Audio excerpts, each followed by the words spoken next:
We are Onyx Imaging. We are the highest rated and most reviewed printer service center in Oklahoma.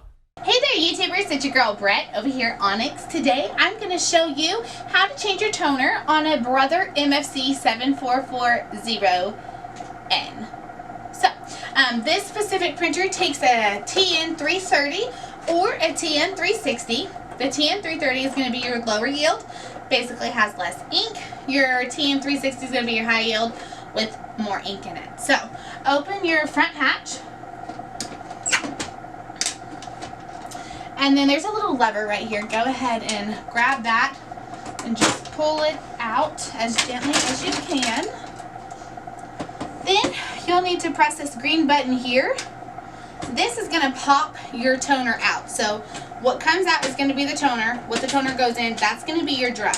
So set your old toner to the side, unbox your new one, and put it in.